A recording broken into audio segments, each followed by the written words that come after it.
Hello, Chaplain Paul. Uh, Felt it urgent to make this video. I was just thinking about a few things that I wanted to share with whoever watches this video.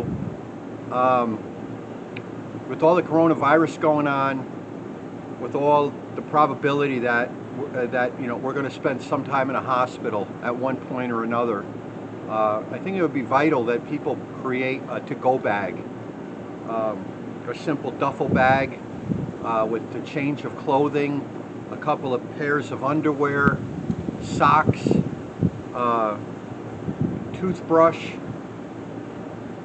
other essentials. Because if you get in an accident or something happens to you and you're rushed to the hospital, usually people just don't think of that. They're so in a panic to get the person to the hospital, they don't think about those type of things. And what happens is, if you wind up in a medical rehab, they don't provide underwear for you. They don't provide socks. That comes in from home, and right now everybody's locked out of these places.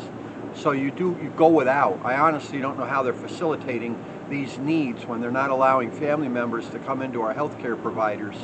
So having a to-go bag, if obviously if you're at work or out in a car and you get an accident, you don't have a to-go bag with you. But if you're at home and you get hurt or something happens and you have to go to the hospital, at least you'll have that bag with you with basic needs that you'll have. Also, most people take their cell phone, they forget the charger. A lot of patients go to the hospital, they have their cell phone with them, they don't have their charger. A couple of days later, the phone goes dead. They have to wait to get a charger in there.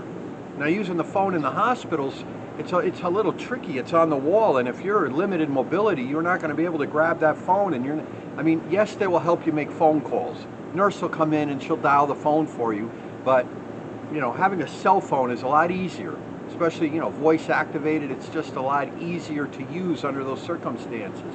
Also, if you're on medication, make sure you have a list of what medications you're on, what you're allergic to, that type of situation. All too often people get rushed to the hospital and the family doesn't even really know what medications they're on.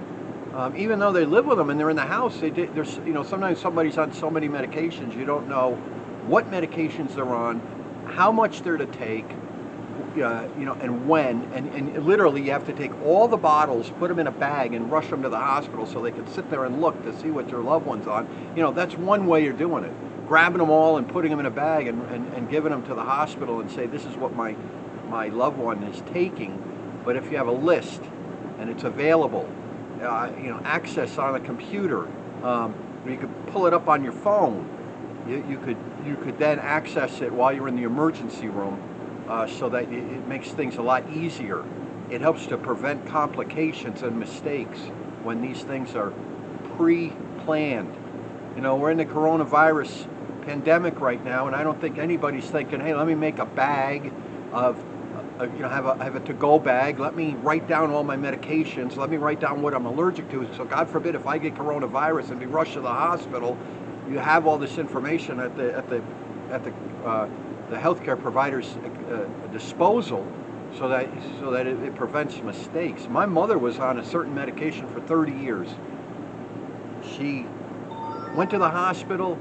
A few days later, she had respiratory failure, and because they had forgotten to give her one of her medications she'd been on. Her body went into shock.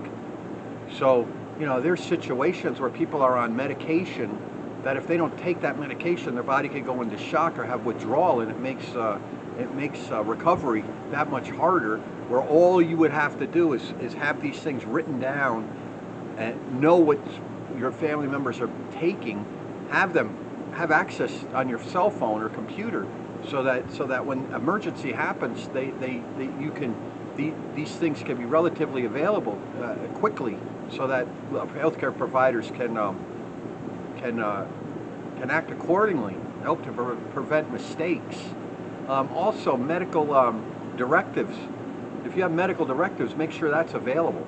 Make sure you take a picture of it if you can. I don't know if that's legal. I don't know if you're allowed to take a picture of medical directive, but have access to that document, because If your loved one goes into a hospital and you're locked out, it's imperative that those directives, that the healthcare provider knows your loved one's wishes and that they be implemented and honored.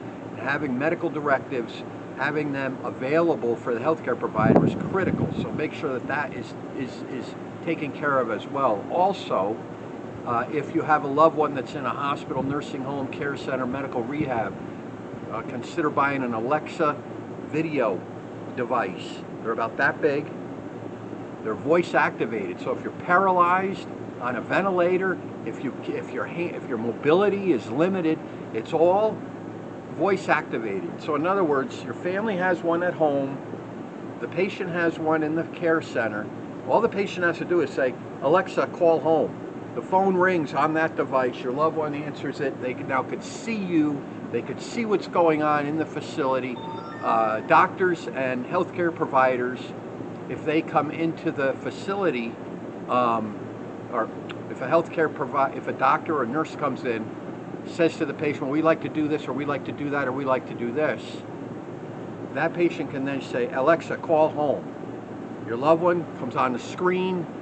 They could be in that decision-making process, especially if the patient has cognitive issues, if the patient is coma, semi-coma, if the patient has Alzheimer's, or dementia, or has a severe, is mentally challenged, or has mental health issues. It's imperative that the family members be directly involved in those healthcare decision-making process. Now you can do that with these devices. Now you can monitor your loved ones, making sure that the healthcare providers aren't treating them rudely, are not abusing them, physical abuse, mental abuse, emotional abuse. You can monitor them, and it's all voice activated. Again, the patient could access to news, stories, music, just a whole wide range of different things that a patient now can have access through just voice activation with these devices, including seeing their loved ones, which is very good for their mental health. So these devices are on Amazon. They're very inexpensive. If your loved one is already in a healthcare facility, they can be purchased online, shipped right to the healthcare provider. You could call the chaplain or the activities director or the social worker at any one of these facilities and say, this is what you would like installed in your loved one's room, so that you have an access to it, and I'm sure they'll help to facilitate that request. These are the things that need to be created, okay? These are the things, the steps we need to make. Like I said, I just thought of this as far as having a to-go bag. If I had a heart attack right now, my family would be freaking out. They call 911, I'm rushed to the hospital, I don't have my cell phone, I don't have a change of underwear, I don't have clothes, I don't have nothing. I get wheeled in, hopefully somebody in my family will be able to be in the emergency room, but after that I'm on my own. What if I'm unconscious? Who's going to be there to make these decisions? Now granted, they're not going to have this device hooked up immediately, which is sad. It's going to take a couple of days. It's going to take time to actually get the thing shipped and implemented. If you have a cell phone, a smartphone, that can be used as a video device in the meantime. But again, you have to have the charger. Okay, how many times have I visited patients, their phone's dead? Why? Because they left the charger at home. So they're limited then on how they can communicate with their family members, especially if they have limited mobility. They can't dial the phone. They're at the mercy of the staff coming in and dialing it for them and then rushing them through the phone call. Now you have a device that will literally monitor what's happening. A device that allows family and patients and staff to be all together in the decision making, the healthcare decision making of the patients. This is vital, especially if you have someone in a nursing home. To have these devices in a nursing home, I think it should be law. I think it should be the law that these devices should be in every nursing home and medical rehab in the country, because it will limit abuse. It will limit neglect. It will limit medical mistakes. It will limit mistakes made by misdiagnosis and things of that nature. So that's my message right now.